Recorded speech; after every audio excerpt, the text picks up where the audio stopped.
Hello friends, it's Kristie Marcotte. In today's video, I'll be using some new products from Honeybee Stamp's Holiday Wishes release.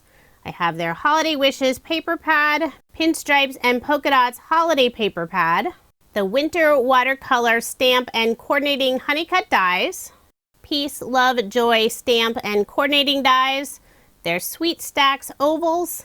I'll also be using their Snowy Pines 3D embossing folder, and for embellishments, I have their new metallic mix pearl stickers. I selected 3 of the patterns from the Holiday Wishes paper pad, cut them into 1/2-inch strips. I have 5 strips of each design. I have a panel of white cardstock and I've covered it with ATG tape. You could also use double-sided adhesive tape, but I think ATG tape works just fine and it is less expensive. Once I've covered that entire panel, I'll start adding all the different pattern paper strips and I'm putting them at an angle. I'm following the same pattern, and as I lay each strip down, I'm making sure it's right up against the previous strip. None of them are overlapping. I'll continue adding strips until almost the entire panel is covered. There's a tiny bit in the upper corner, but I'm not worried about that. Now I'll flip over the panel, use my scissors and trim all of the extra off. And I really like the look of the patterns on the back side of the strips. I think those would work well together. Now I'll take one of the oval dies from the Sweet Stack oval set, run it through my die cut machine. I have this fun oval with all the different pattern paper on the background. I cut out another oval from some dark green cardstock. It's the next size up on the set. I'll put glue on the back of my pattern paper oval and adhere the two together, trying to get a nice even border all around.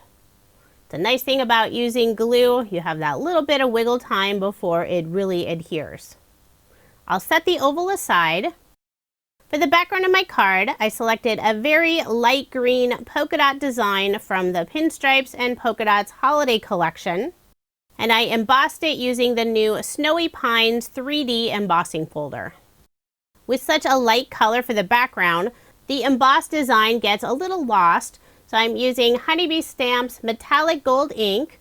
I'm gently pressing my finger on the ink pad, then gently running it along the embossed surface. And I'm really focusing on the very outside since the center will be covered up with the oval. Now I'll layer the embossed piece on the same dark green cardstock. I'm using ATG tape and also some glue because it is an embossed surface. I want to make sure all of the outside edges of this panel stay in place. Then I'll put ATG tape on the back and add my card front onto a card base. This is an American Standard A2 size card, 4¼ inches by 5½ inches. The cardstock I use for my card bases is 120-pound cover weight. With all of the layers I like to add to my cards, it's good to have a nice sturdy cardstock. Next I'll add the large oval, put glue on the back and adhere it on the center of the card. I did place a large acrylic block on top for some added weight while the glue dried.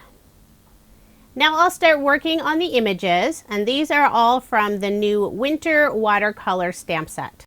I have 2 of the images I'll be using in my Mini Misty, the large flower and one of the foliage pieces. The ink I'm using for the flower is Rouge by Catherine Pooler. And the ink I'm using for the foliage piece is Distress Oxide Antique Linen.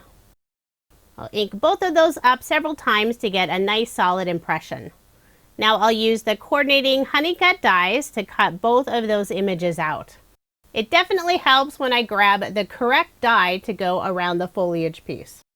I've already gone ahead and stamped and cut out several other pieces from the Winter Watercolor set, and I wanted to show real quick the comparison of the red color on the flower. I used the same ink, one of them's been sitting a little bit longer, so if you weren't aware, Catherine Pooler's ink colors will lighten slightly. Just let them sit for a little bit. The green ink colors I use for the foliage pieces are Spruce and Deck the Halls, both by Catherine Pooler.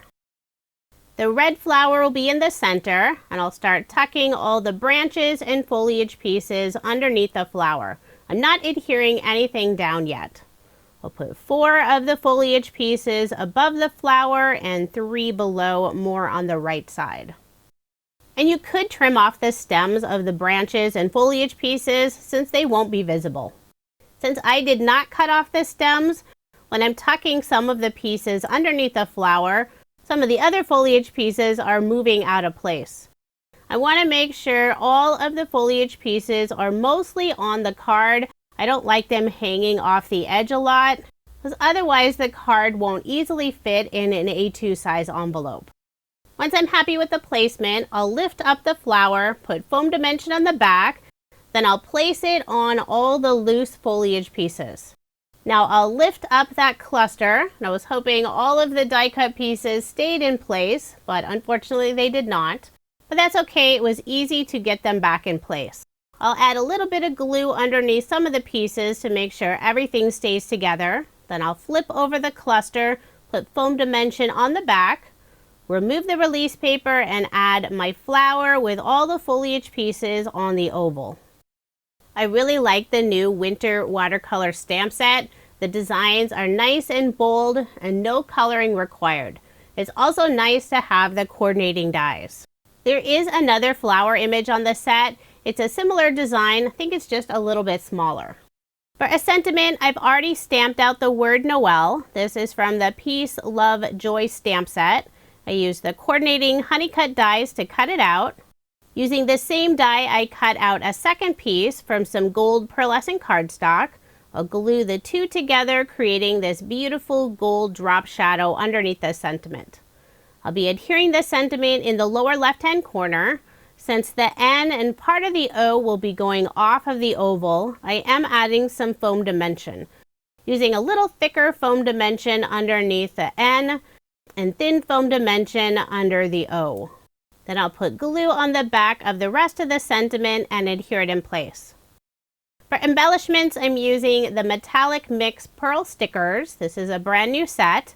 I selected a light gold color. I'll put 3 around the sentiment in the lower left-hand corner and 2 in the upper right-hand corner.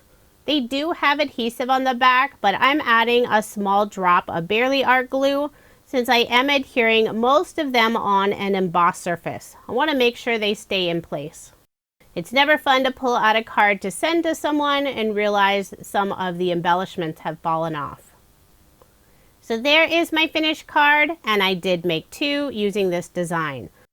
I love how this card turned out. The colors are beautiful, and I love the bold designs from the winter watercolor stamp set.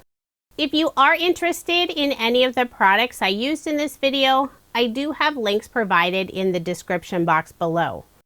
And if you're on Instagram, you can head over to my page, Best Things in Life Are Pink. I'm participating in Honeybee Stamp's Instagram Hop to help celebrate the new Holiday Wishes release. There's lots of inspiration from the design team and a chance to win a Honeybee Stamps gift card. Thank you so much for watching, and I hope you have a wonderful day.